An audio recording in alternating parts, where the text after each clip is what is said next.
Hey, what's up, y'all? It's Coach Rock here from Revenge Basketball, and in today's video, we're going to be talking about how to shoot with good form. Shooting is the most important skill that you need to have to be an effective player, especially in today's game. Now, don't get me wrong, ball handling is important, rebounding, all that stuff is important, but if you can shoot the ball well, you will find a spot on the team. As granted, you're in shape and you know the basics of basketball, but if you can shoot, there will be opportunity for you. But before you become a great shooter, you have to have good shooting form, consistent form, a form that you are confident in so that you can be a consistent shooter in real games, and so that you can, being consistent, being confident, all those things go together when it comes to being a great shooter. And all that starts with how you shoot.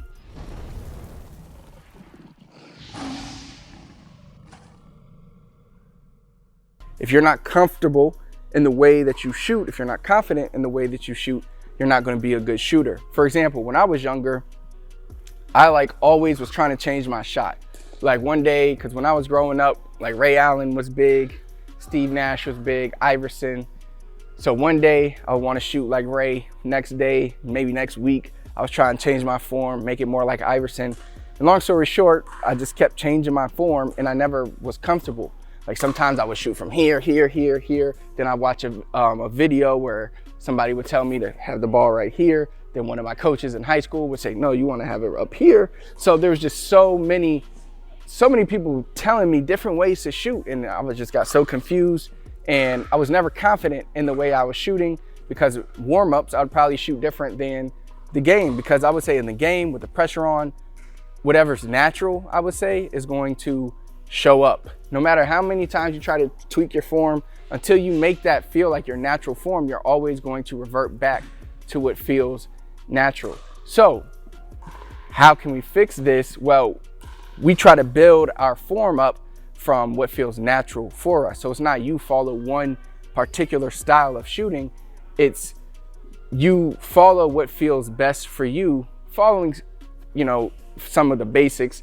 Like, of course, this may feel best for you right now, but obviously that's not the fundamentals. Like, you wouldn't want to shoot like this.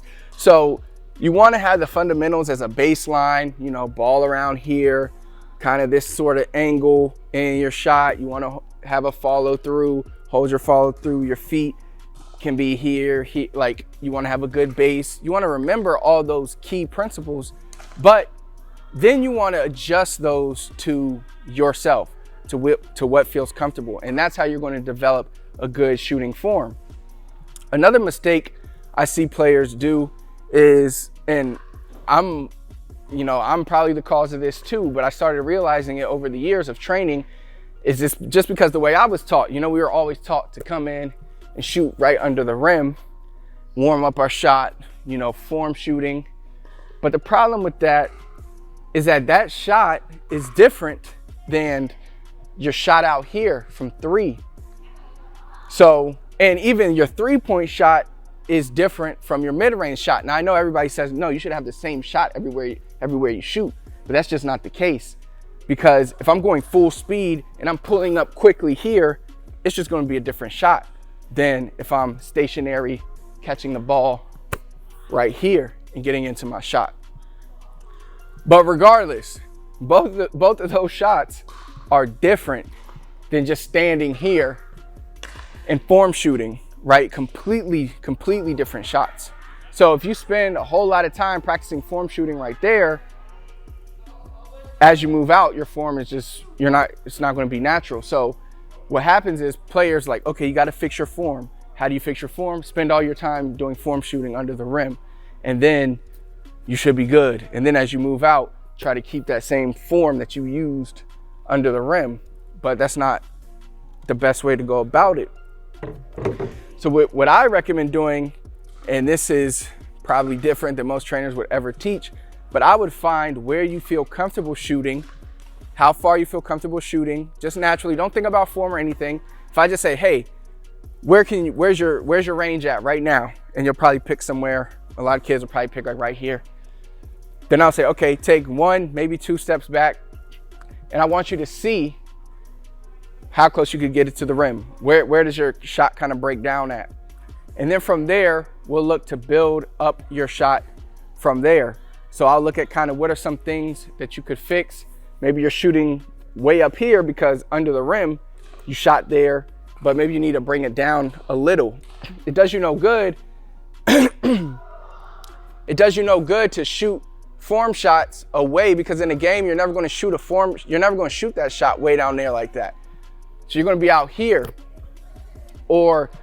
and very rarely are you going to shoot this, a stationary mid-range shot. Your mid-range shots are going to be off the dribble most likely, or off a curl. Either way, they're going to be off of momentum. So those are going to be different than that shot.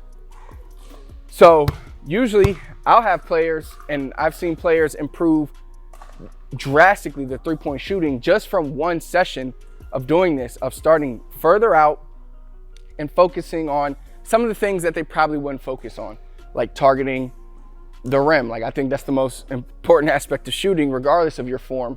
A lot of players just don't even think about that. Like, they don't even have a spot that they aim at or shoot for, right? So finding a spot. Then from here, think about, where do I need to have the ball to shoot? It might be here, might be here. Find that. Now, again, I'm not telling you to come out here. I'm telling you to pick 2 steps further than your range. So if your range is the foul line, then you shouldn't be out here. You should be practicing this closer, all right? So then we'll practice, once we figure that out, we'll work on the lower body, kind of what feels better. And usually simple drill to do this is just jump in the air. How do you land? Because the way you land in terms of your feet, the distance between your feet, that is where your body naturally, again, we're getting to this naturally feels more balanced. Wherever you shoot from back here is naturally how you have to get the ball to the basket. So again, we still want to keep those same principles of good form, right? Ball here, here, here, balance. Those are all fundamentals of shooting, but we want to put those into our frame of natural shooting. So we're here. Where's our base? How do we land? Nobody lands like this, right? So you shouldn't be shooting like this. Usually I'll tell players to angle their feet just a little, but they can play around. Maybe they feel a little better if their feet are a little more square to the basket. That's cool. Maybe they feel a little better if their feet are like this. That's cool. The main thing I want you to focus on is having a good balance. The degree your feet are angled isn't as important to me, although I would recommend you have them slightly angled from the basket. I think most people say this is like 45 degrees, but that's what I would recommend, because it gives your shoulder, it aligns your arm with the basket. But that's just for me, because I angle my feet like this. And that's why I would shoot like from here. But guess what? If I shoot more squared, because that just feels more comfortable to me, then I might want to have the ball a little in front of my face so that I can at least have this aimed at the basket, right? So all those, that's why everybody in the NBA shoots different. We have great shooters across generations of basketball. Steph Curry, his dad, Ray Allen. I mean, we got players, Klay Thompson, James Harden. Like, all these guys are great shooters. They all shoot different. Why? Because they do what feels natural to them. And they keep doing repetition. Now, if you look at all their shots, they might be different, but they all practice the same fundamentals. Good balance, shot pocket, whatever you want to call it, good follow through. They all follow those same principles, but their shots look different. So it just goes to show you there's no one single perfect way. So when it comes to how to shoot with good shooting form, it's kind of stripping down everything to your natural, what feels natural to you, then fitting it into the fundamentals, and then working on that consistently, because that's something you'll be able to replicate over and over again when you're just shooting how it feels natural. Another tip I like to tell players that helps them a lot is I tell them, just close your eyes. Don't even think about the basket, and just shoot how you envision your perfect shot feeling, like what feels best to you. And I'll film that. And a lot of times players will shoot differently with their eyes closed, because they forget about everything else and they just shoot how it feels natural. And then I'm like, that shot that you just shot, that's the best your form has looked. It's the most natural your form has looked. Try to replicate that. Stop thinking so much of all this other stuff of how this looks, how that looks, trying to copy another NBA player or something. Just let go. Do that. Where do your feet land? Where did your feet start from? That's why you need to film yourself, because you won't be able to see it because your eyes are closed. But doing all that is going to help you develop a better shooting form. If you found the video helpful and you're looking to take your skills to the next level, be sure to click that first link that's pinned in the comments. I'll also have that link in the description, or just go to revengebasketball.com/YouTube and check out. We have more training tips and things over there for you to help you get better. Also, if you enjoyed the video, be sure to like it, comment below, let me know what else you need help with. Last but not least, please do not forget to subscribe to the channel, turn on notifications so you never miss another video. Until next time, I'll see you then.